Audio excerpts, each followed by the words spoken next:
बिस्मिल्लाहिर्रहमानिर्रहीम। इय्याका नअबुदु व इय्याका नस्तईन।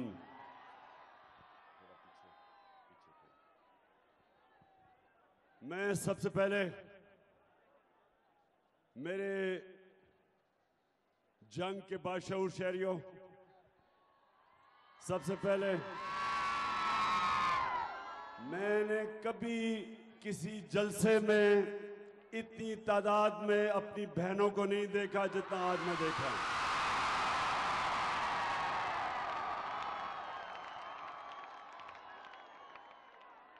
मेरे पाकिस्तानियों, मेरे सामने मेरा मुल्क तब्दील होता जा रहा है, आजाद हो रहा है। वो जो मैं ख्वाब देखता था कि एक दिन हम इसको कायदे आज़म का पाकिस्तान बनाएंगे, वो मुझे पहली दफा जब से अमरीकी साजिश के तहत यहां के मीर जाफर और मीर सादिक ने मिलके लोटों को खरीद के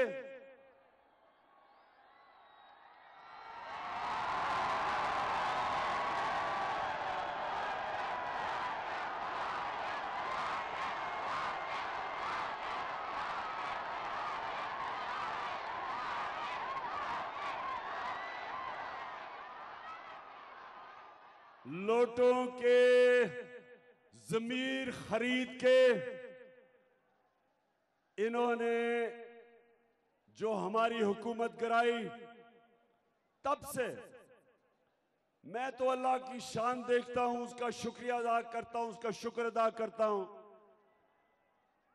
कि मैंने वाकई अपनी आंखों के सामने देखा कि वाकई इज्जत देना वाला अल्लाह है और उसकी इजाजत से जिल्लत मिलती है लोगों को। जिन लोगों ने यह समझा था कि एक साजिश के तहत इमरान खान की गवर्नमेंट गिराओ, यहां लोग मिठाइयां बांटेंगे, यहां तो जब गवर्नमेंट जाती है लोग मिठाइयां बांटते हैं, और उनके ज़हन में यह था कि ये जो चोर 30 साल से मुल्क को लूट रहे हैं, जरदारी खानदान और शरीफ खानदान 30 साल से मुल्क को लूट रहे हैं, और इनके साथ मिला हुआ डीजल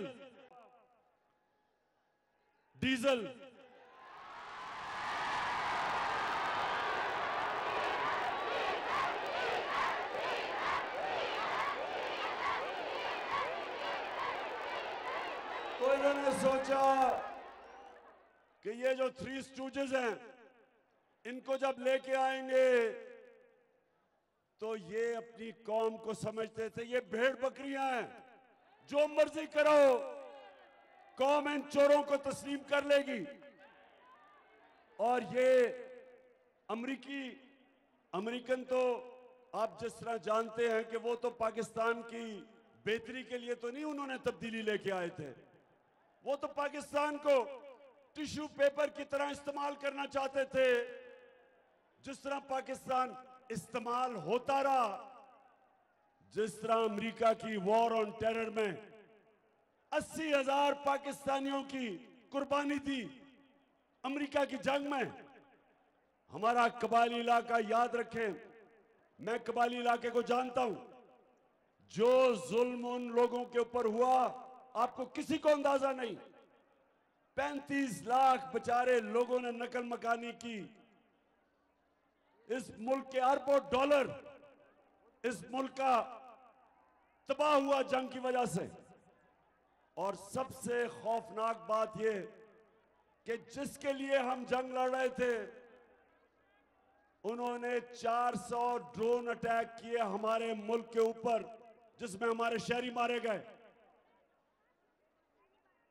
तो वो अमरीकी पाकिस्तान में उनको फर्क नहीं पड़ता ये चोरों की हुकूमत आ जाए, क्योंकि वो इस तरह के गुलाम चाहते हैं। वो तो ऐसे गुलाम चाहते हैं जो उनकी खिदमत करें, जो कंट्रोल हो सके, जो वो हुक्म दें उस हुक्म पे घुटनों के ऊपर कबूल करें। जिस तरह पहले एक हुक्म दिया था, एक पाकिस्तान के सरबराह को हुक्म दिया था और हमें उनकी जंग में शामिल कर दिया, उसी तरह उनको आप गुलाम चाहिए। उनको याद था कि जरदारी और नवाज शरीफ जब मुल्क के सरबराह थे तो इन्होंने चुप करके तमाशा देखा जब 400 ड्रोन अटैक किए गए पाकिस्तान पे, जिसमें औरतें बच्चे मारे गए, बूढ़े मारे गए। और एक दफा इन दो गुलामों के मुंह से एक दफा अमेरिका के खिलाफ एक मुजम्मत भी नहीं निकली। ये भी नहीं कह सके कि ये दुनिया के हर एक कानून की खिलाफ वर्जी है कि आप फैसला करें कौन दहशतगर्द है और आप ही मार दें। हमारा एक दहशतगर्द बैठा हुआ है लंदन में 30 साल से,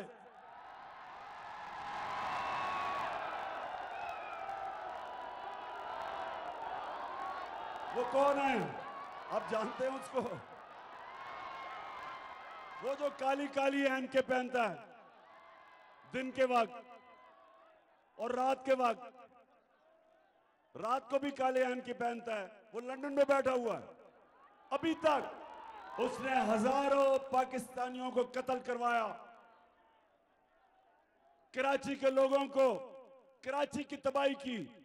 कराची उस वक्त उठ रहा था, दुबई बनने जा रहा था, और उस वक्त वहां कराची की दहशतगर्दी ने 80 की दिहाई में जो जुल्म हुआ कराची के ऊपर और जिस तरह उसने लोग मरवाए, आज लंदन बैठा हुआ है। तो क्या हमें बरतानिया इजाजत देगा कि हम ड्रोन अटैक करके उसको मार दें? नहीं इजाजत देगा। वो कहेगा आपके हमारे कानून के खिलाफ है। वो कहेगा अगर वो दहशतगर्द है तो जाके आप अदालत में जाएं और साबित करें। तो मैं सवाल अब पूछता हूं, क्योंकि उन्होंने तो हमें इस्तेमाल किया, मैं इन दो से पूछता हूं, जरदारी और नवाज शरीफ से, कि जब वो 400 ड्रोन अटैक कर रहे थे हमारे ऊपर, तो क्या आप उनको ये नहीं बता सकते थे कि आप अदालत में साबित करें कि वो दहशतगर्द है या नहीं? आप नहीं बोल सकते थे। और आप इसलिए नहीं बोल सकते थे कि आप दोनों के चोरी के अरबों डॉलर मगरबी बैंकों में पड़े हुए हैं, उनके ऑफशोर अकाउंट्स में पड़े हुए हैं, और आप हैं पैसे के गुलाम। और आप कभी भी बोलेंगे नहीं, क्योंकि आपको डर था जिस तरह रूसियों के पैसे जब्त कर रहे हैं आप कभी कर लेते। और अब क्योंकि उनको पता है इनका, अब उन्होंने उसी तरह का शहबाज शरीफ उसको हमारे ऊपर बैठा दिया आके, क्योंकि उनको शहबाज शरीफ का पता है। अच्छा ये जरा आप गौर से सुने, एक मिनट रोको। अब जरा ये गौर से सुने कि ये है आपका प्राइम मिनिस्टर। सुने जरा गौर से, ये है मैं सऊदी अरब से होके आया हूं। रोको एक मिनट मैं जरा अपनी कौम को बता तो दूं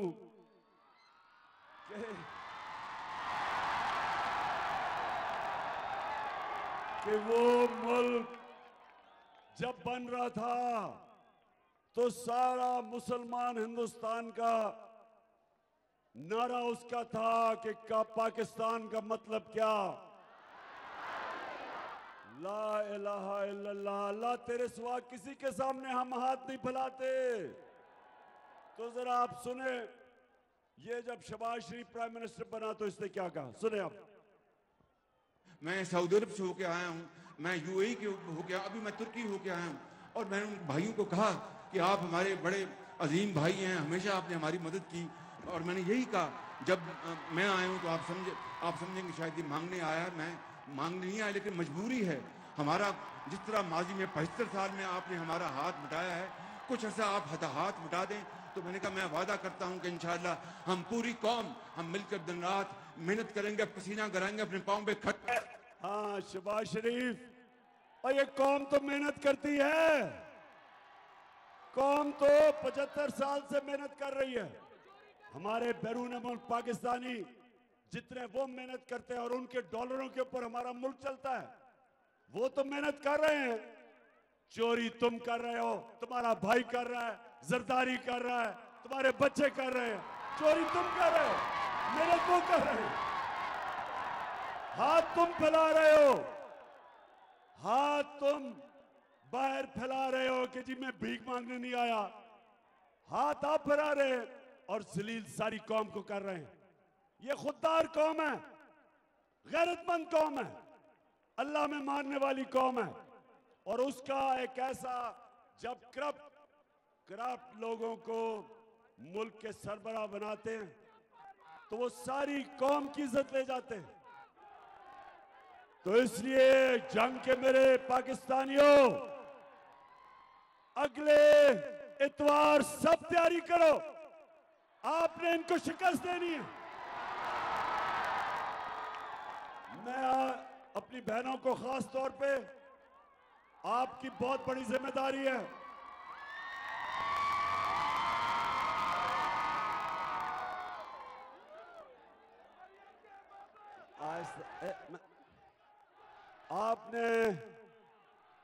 आपने इनको, इन लोटों को और इन चोरों को और अमेरिकन के गुलामों को, गद्दारों को, आपने इन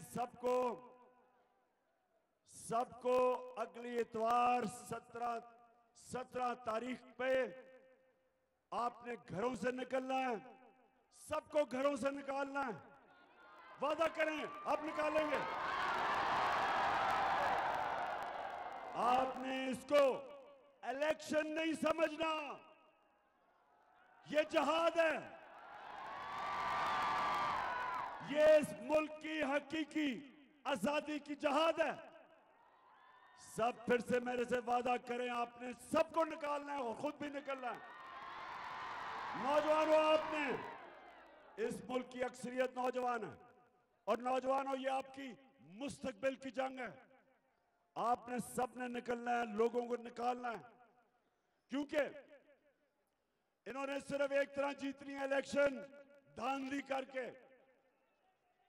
करप्ट लोग, इन्होंने कभी कोई चीज ईमानदारी से नहीं की, इन्होंने धांधली करनी है।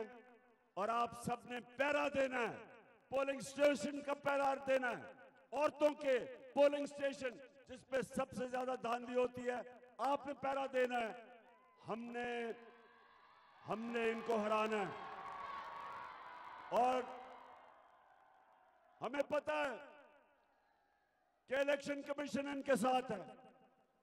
हमें पता है कि सारी इंतजामिया को इस्तेमाल कर रहे हैं इलेक्शन जीतने के लिए। हमें पता है कि इन्होंने इलेक्शन कमीशन इंतजामिया के साथ मिलके और मिस्टर एक्स जिसका काम है, जिसको हुक्म मिला हुआ है इनको इलेक्शन जिताना, वो मिस्टर वाई मुल्तान में बैठा हुआ है। हमने इसके बावजूद, हमने अंपायरों के बावजूद जो इनके साथ मिले हुए हैं, उसके बावजूद हमने इलेक्शन जीतना है इंशाअल्लाह।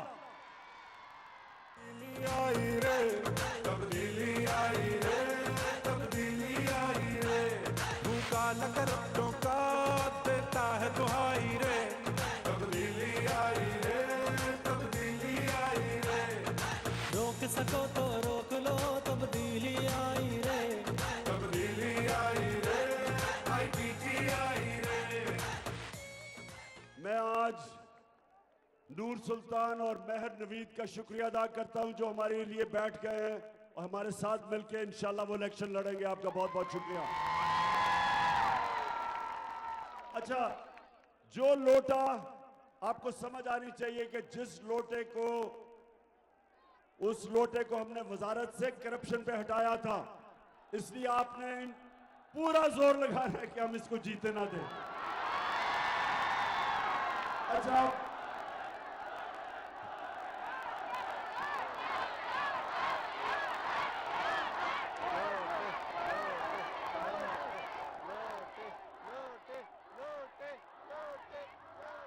लोटे भी बड़ी किस्मों के होते हैं। उसे खाने वाले लोटे,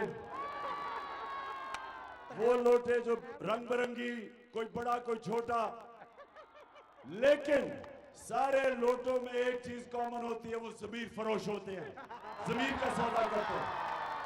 अच्छा, अब मैं जिस तरह भी, क्योंकि मैं सड़क पे रास्ते बाय रोड आना पड़ा क्योंकि जहाज आ नहीं सका, तो मैं बड़ी देर आपके जंग जिले के अंदर मैं कोई कई घंटे गाड़ी में था, तो उधर मुझे बड़े बड़े पोस्टर नजर आ रहे थे।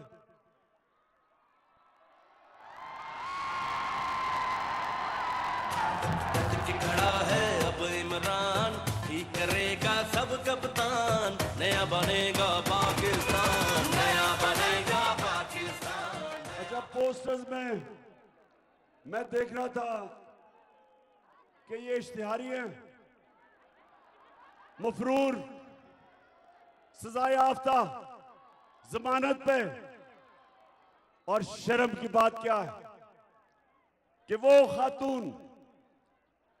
खातून जो सजाए याफ्ता है, जो बेल पे है, जमानत पे है, उसको आपके टैक्स के पैसे के ऊपर प्राइम मिनिस्टर का प्रोटोकॉल दिया जा रहा है।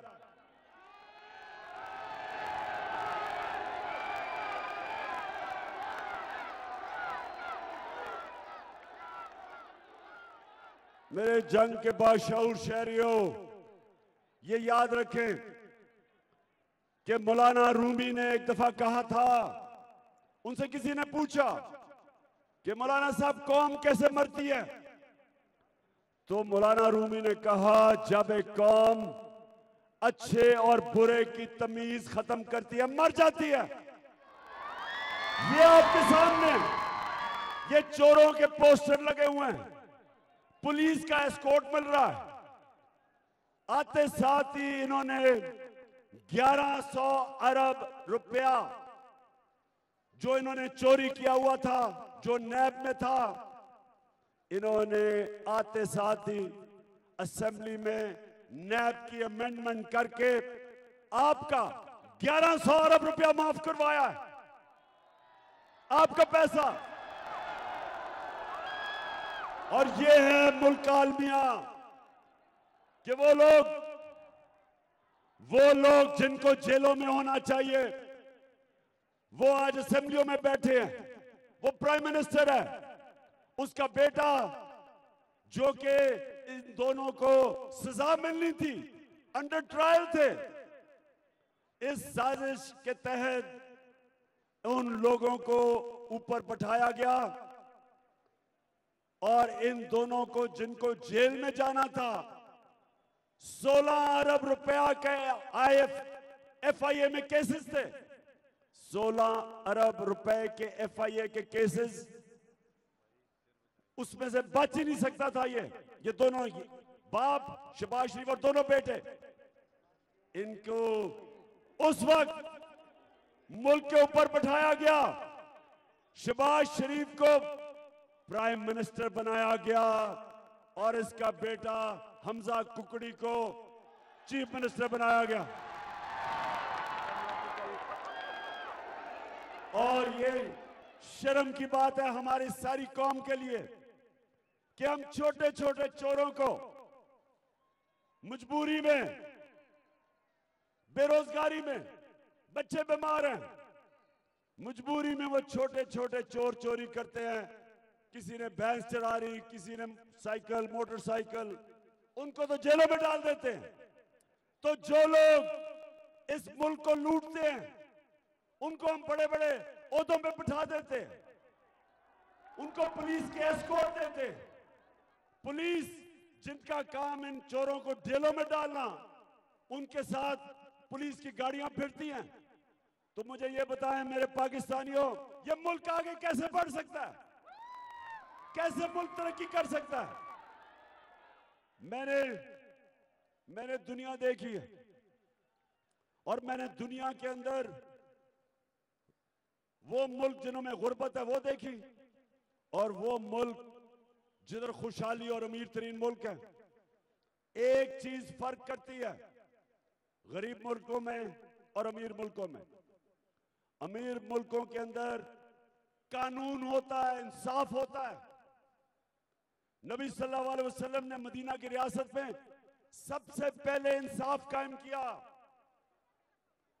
फरमाया कि मेरी बेटी भी अगर चोरी करेगी उसको सजा मिलेगी।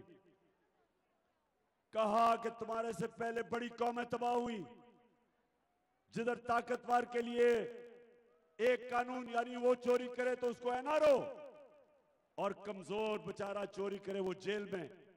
तब आज से तकरीबन 1500 साल पहले मेरे नबी कह बैठे थे कि अगर तुमने तबाही की तरफ जाना है तो वो करो जो आज पाकिस्तान में हो रहा है कि बड़े बड़े 30 साल से इस मुल्क का जो पैसा चोरी कर रहे थे डाकू, वो आज इख्तिदार में बैठ गए। वो इख्तिदार में बैठे, उनके केसेस माफ हो रहे हैं। वो इलेक्शन धांधली करके सारी इंतजामिया को मिला के, इलेक्शन कमीशन को मिला के, मिस्टर एक्स को मिला के, वाई को मिला के वो इलेक्शन जीतने की तैयारी कर रहे हैं। और केसेस किन पे हो रहे हैं? इमरान खान के ऊपर 16 एफआईआर, मेरे अपने लोगों के ऊपर सारी क्यादत पे एफआईआर, किसी के ऊपर दहशतगर्दी का पर्चा। लोग हमारे निकले 25 मई को, औरतें, फैमिलीज पुरअमन एहतजाज करने के लिए, उनके ऊपर शेलिंग की गई, रबर बुलेट चलाई गई पुलिस ने और रेंजर्स ने। वो लोग जो एक अपना हक इस्तेमाल कर रहे थे कि चोरों को अमेरिकी साजिश के तहत हमारे ऊपर बैठाया, वो उसका मुजाहरा कर रहे हैं पुरअमन, और उनके ऊपर हर किस्म का तशद्दुद किया गया। घरों में जाके औरतों को डराया गया। हमारा सोशल मीडिया का जो हेड था, उसकी मां, बहनें, उधर 20 लोग घुस गए एजेंसीज के, उसको डराया गया। एजेंसीज के लोगों को, सोशल मीडिया के लोगों को उठाया। वो सहाफी जिनकी इस मुल्क में इज्जत है, दुनिया जानती है कि उनके ज़मीर की कोई कीमत नहीं, वो लिफाफे नहीं लेते। जिस तरह इमरान रियाज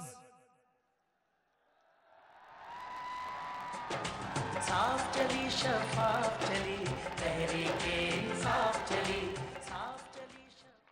अयाज अमीर एक इस मुल्क का दानश्वर, 35-40 साल से लोग जानते हैं कि वो अपने ज़मीर के मुताबिक अपने मुल्क की बेहतरी के लिए लिखता है, तनकीद करता है।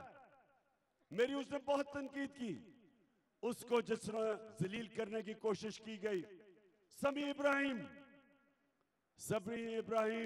उसको जो उन्होंने मार पड़वाने की कोशिश की गई। साबर शाकिर मुल्क से बाहर चला गया, डराया धमकाया।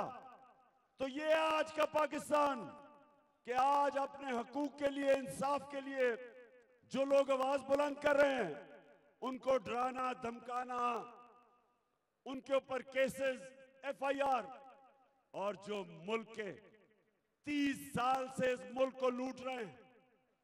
पहले इनकी चोरी जनरल मुशर्रफ ने माफ की, एनआरओ दिया उसने पहली दफा, और फिर 10 साल इन्होंने लूटा मुल्क को, और फिर इनको छूट दी गई, साजिश के तहत हमारे ऊपर बैठाया गया।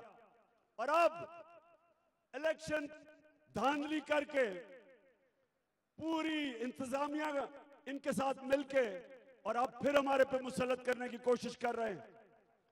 मैं आज अपने सारे मैं सबको आज पैगाम दे रहा हूं, थोड़ी खामोशी ऊपर। मैं सबको आज पैगाम दे रहा हूं कि अगर लोगों का इंसाफ ढूंढने के लिए पुरअमन एहतजाज आप रोकेंगे? आप लोगों को इस तरह डराएंगे, धमकाएंगे, आप लोगों को इंतशार की तरफ धकेल रहे हैं। और मैं सबको याद कराना चाहता हूं जो श्रीलंका में हुआ है, वहां भी एक खानदान बैठा हुआ था 20 साल से, वो भी पैसे चोरी करके पैसा बाहर भेज रहा था। उन्होंने भी श्रीलंका को मकरूज करके और खुद अरबोपति बन गए। जिस तरह ये हमारे 2 डाकू खानदान हैं जो 32 साल से इक्तदार में बैठे हैं।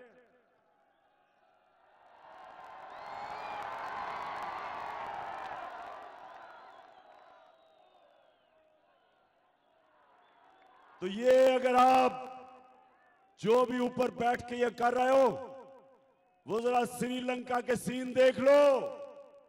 वो छुपते फिर रहे थे, प्राइम मिनिस्टर के घर से को क्या हुआ, आग लगा दी। प्रेसिडेंट डर डर के बड़ी मुश्किलों से मुल्क से बाहर भागा जान बचा के। तो ये याद रखो, ये दिन यहां भी आ सकते हैं। आप लोगों को समझ रहे हैं कि जुल्म करेंगे, डराएंगे, धमकाएंगे और लोग इन चोरों को मान लेंगे। क्या आप कभी मानेंगे इनको? बताएं। कभी पाकिस्तानी कौम इनको नहीं मानेगी। सबसे पहले मैं आपके सामने खड़ा हूं, जो मर्जी आपने करना करो, मैं किसी सूरत इन चोरों को तस्लीम नहीं करूंगा। मैं इसको सियासत नहीं समझता। 26 साल पहले मैंने इन 2 चोर खानदानों के खिलाफ जहाद शुरू की थी और जब तक मेरे पास जिंदगी है मैं इनका मुकाबला करता रहूंगा। अपनी कौम के पास जाऊंगा, आप सबको तैयार करूंगा कि हमने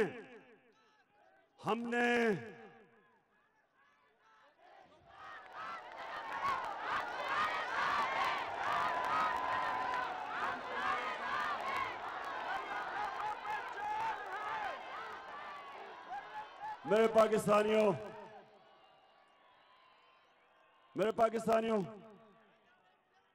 एक चीज आपने नहीं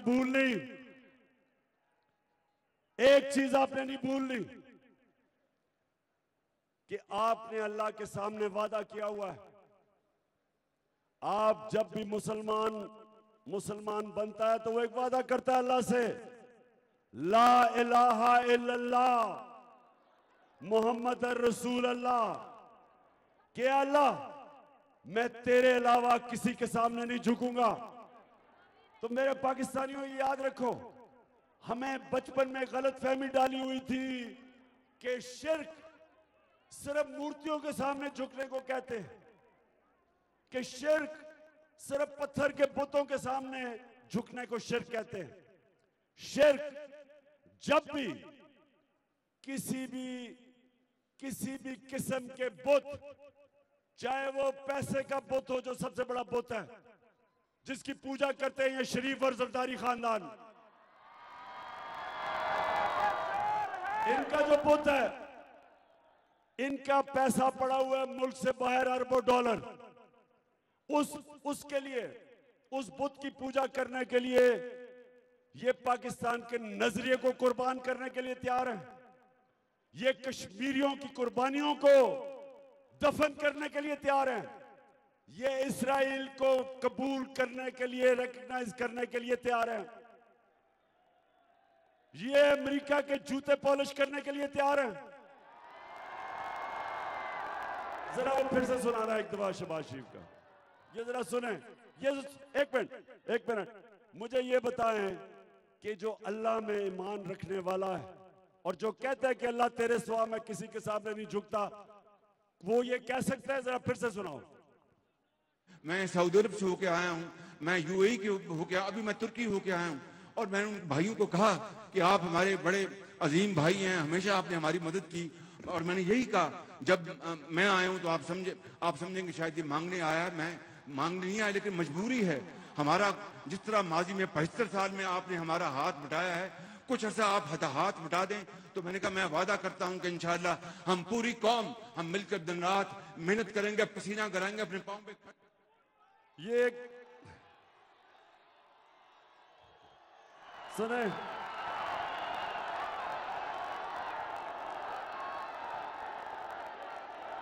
मैं बस बस बस बस मैं ज्यादा शेर तो नहीं पढ़ता, लेकिन एक शेर जो हमेशा जब मैं इसको सुनता हूं तो मेरे ज़हन में आता है कि बुतों से तुझे उम्मीदें, बुतों से तुझे उम्मीदें, खुदा से ना उम्मीदी। बता तो सही और काफरी क्या है, कि मैं भीख तो नहीं मांगने आया, हमें बचा लो, हम तो मर रहे हैं। 75 साल से जी आप हमें पैसे दे रहे हैं, शर्म आनी चाहिए। ये वो कौम है जो ला इलाहा इल्लल्लाह पे बनी थी, और ये है उसका एक करप्ट हुक्मरान जिसको मुसल्लत किया गया, जो जिसको जेलों में होना चाहिए था उसको ऊपर बिठाया गया। और जिन्होंने भी पीछे से बिठाया वो समझते थे ये बहुत बड़ा कोई जीनियस है, कोई अफलातून है, वो वाकई समझते थे कि जो इश्तिहारों के अंदर हर दूसरे दिन इसका और इसका भाई का इश्तिहार आता था, सारी तरक्की इश्तिहारों में थी, सारी डेवलपमेंट इश्तिहारों में थी, तो वो नादान गलती से समझ बैठे कि ये आएगा तो एक मुल्क तब्दील हो जाएगा। तब्दील वाकई हो गया, महंगाई आसमानों में पहुंच गई। डीजल और पेट्रोल, यानी पेट्रोल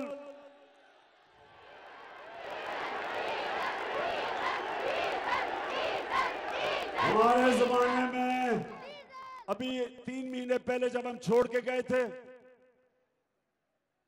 तो पेट्रोल था 150 रुपए लीटर और 144 रुपए लीटर था फजलुर रहमान।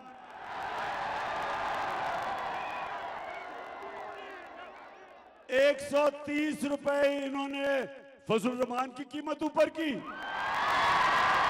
और 100 रुपए लीटर पेट्रोल की कीमत ऊपर की। 45% कीमत गैस की ऊपर की, और बिजली जो हमारे जमाने में 16 रुपए यूनिट थी उसको हम नीचे लेके आए, सब्सिडाइज किया, 12 पे लेके आए। आज बिजली की कीमत 32 से 36 रुपए यूनिट है।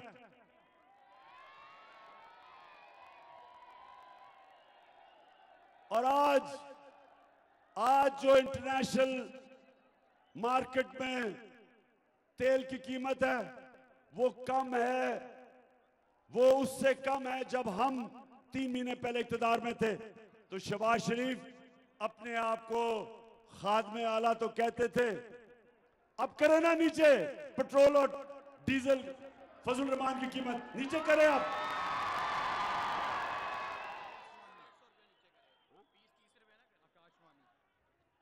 अच्छा सुने तो सही, हाँ, मुर्गी की या कुकड़ी ने मुर्गी की कीमत दुगनी करवा दी। ईद पे थोड़ी नीचे आई है और अंडे की कीमत 36% बढ़ा दी, उसकी बिजनेस है। तो मेरे पाकिस्तानियों सुने जरा, ये मुझे बताएं कि ये लोग जब आए थे तो इन्होंने कहा कि बड़ी महंगाई कर दी इमरान खान ने। आज महंगाई देखें, आज जो महंगाई इन्होंने पाकिस्तान में की है, तारीखी महंगाई की है। और माइशत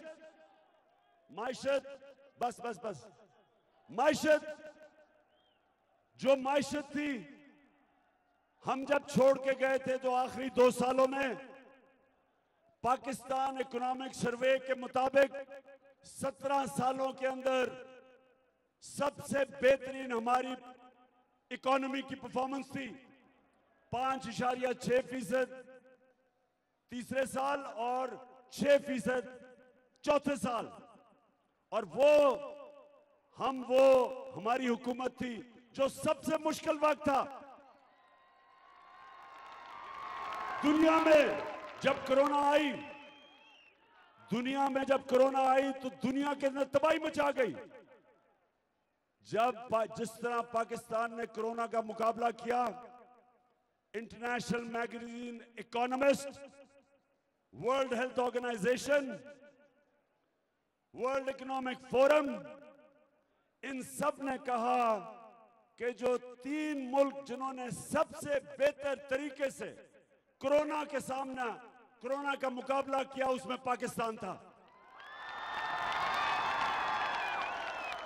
तो जब से ये आए हैं, हमारा रुपया गिरा, तकरीबन 30 रुपए डॉलर महंगा, बिजली महंगी, पेट्रोल सब कुछ महंगा, हमारे किसानों का बुरा हाल, ट्यूबवेल के बिल इतने ऊपर चले गए, खाद किधर चली गई है, जो किसानों के लिए हमने सबसे बेहतर पैसा हमने किसानों को पहुंचाया था। हमने शुगर मिल्स, हमने शुगर माफिया को हुक्म दिया था कि आपने किसान को पूरी कीमत देनी है, कटौती नहीं करनी और वक्त पे कीमत देनी है। सबसे ज्यादा हमने गन्ने की कीमत किसानों को दिलवाई, हमने वक्त पे उनको पेमेंट करवाई, किसानों के पास पैसा आया, उन्होंने अपनी जमीन पे लगाया। 2 साल गंदम, चावल, गन्ना और मकई, 2 साल हमने रिकॉर्ड हमारी किसान ने पैदावार की। इतना ज्यादा पैसा गया देहात के अंदर, और आप यहां जंग के इर्द गिर्द सारा देहात है, पूछे किसान से हमने कितनी उसके मदद की, और आगे मजीद और मदद करनी थी। किसान कार्ड लेके आए थे हमने अपने लोगों के लिए। मेरी ख्वातीन बैठी हैं, सुने जरा, हमने पाकिस्तान की तारीख की पहली दफा हेल्थ इंश्योरेंस लेके आए। हर खानदान को हमने 10 लाख रुपए की हेल्थ इंश्योरेंस दी, हर खानदान को। किसी भी अस्पताल में जाके अपना इलाज करवा सकते थे, प्राइवेट हॉस्पिटल में जा सकते थे। गरीब लोग कभी सोच भी नहीं सकते थे कि डॉक्टर्स हॉस्पिटल में जाके इलाज करवाएं। हमने हेल्थ कार्ड की वजह से हर खानदान को हमने तहफ़्फ़ुज़ दिया। हमने कामयाब पाकिस्तान कर्जे लेके आए नौजवानों के लिए, 20 लाख खानदानों के लिए सस्ते सूद के बगैर कर्जे, घर बनाने के लिए, कारोबार करने के लिए, किसानों के लिए। और हमने घरों के लिए सबसे पहले पाकिस्तान में तनख्वाहदार लोगों के लिए हमने घरों के लिए कर्जों का बंदोबस्त किया। आज वो सारा कुछ पीछे चला गया, आज हमारी माशरत नीचे। आज हालात ये हैं कि जो टेक्सटाइल इंडस्ट्री ऊपर जा रही थी वो बंद होनी शुरू हो गई है, बेरोजगारी होनी शुरू हो गई है, एक्सपोर्ट्स गिरनी शुरू हो गई हैं। और जो बाहर से पाकिस्तानी पैसा भेजता था वो कम होना, जो बाहर से पाकिस्तानी पैसा भेजता था वो कम होना शुरू हो गया। और मैं सवाल आज पूछता हूं कि कौन है इसका जिम्मेदार, किसने किया ये? सरकार ना मंजूर, ना मंजूर, सरकार ना मंजूर, ना मंजूर, खुश बैठियो। इस मुल्क की तारीख कभी माफ नहीं करेगी उन लोगों को जिन्होंने साजिश करके इन चोरों को लेके आए हैं। जो भी लोग थे जिन्होंने ये साजिश की, इस मुल्क की तारीख लिखी जा रही है, इस मुल्क की अवाम नोट कर रही है। ना वो इनको कभी भूलेंगे, ना इनको कभी माफ करेंगे। जिन्होंने मुल्क से ये गद्दारी की है इन चोरों को लाके। और इसलिए जंग के मेरे बाशऊर शहरियों, माशाल्लाह एक एक चीज की आपको समझ है। मैं अभी देख रहा था, बहनों को भी और पीछे मेरे नौजवानों को सबको समझ है। ये वक्त है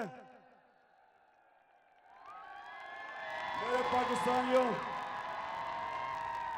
इतवार ज्यादा दूर नहीं, अगले हमारे पास 3 दिन रह गए और हमने फिर से इन चोरों को भी हराना है, लोटों को भी हराना है और अंपायरों को भी हराना है। और इंशाअल्लाह इतवार को, अच्छा, और मैं सबके नाम नोट कर रहा हूं, पुलिस वालों याद रखो, मैं सबके नाम नोट कर रहा हूं। ये जो यहां का डीपीओ आया है, मैं तुम्हारा नाम नोट किया हुआ है।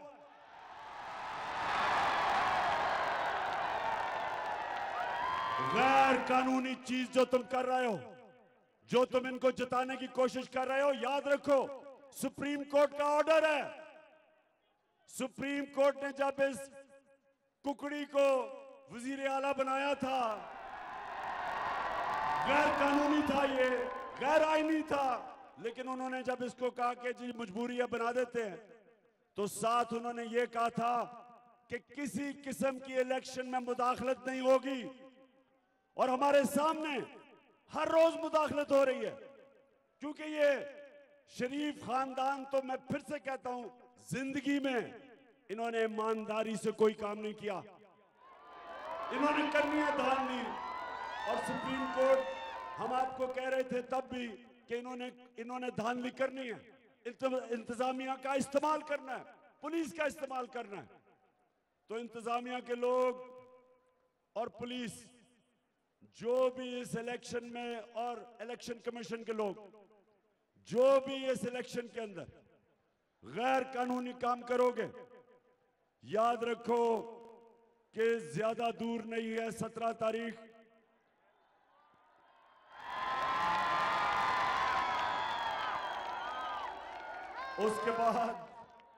उसके बाद आपका एहतसाब किया जाएगा, और इस बारी पूरा एहतसाब करेंगे। नजर में है हमारे एक और, मुझे वो लैया वाला जो डीसीओ है, वो भी मेरी नजर में आ गया है। उसने जो कल लैया में हरकतें की हैं, डीसी साहब फिक्र ना करो, ज्यादा दिनों की बात नहीं है। इस बारी ये एक बदला हुआ पाकिस्तान है, जो मैंने शुरू में कहा था। लोगों में शऊर आ गया है, कौम जाग गई है। और सबसे बड़ी बात कि कौम ने खौफ का बुत तोड़ दिया। पाकिस्तान जिंदाबाद।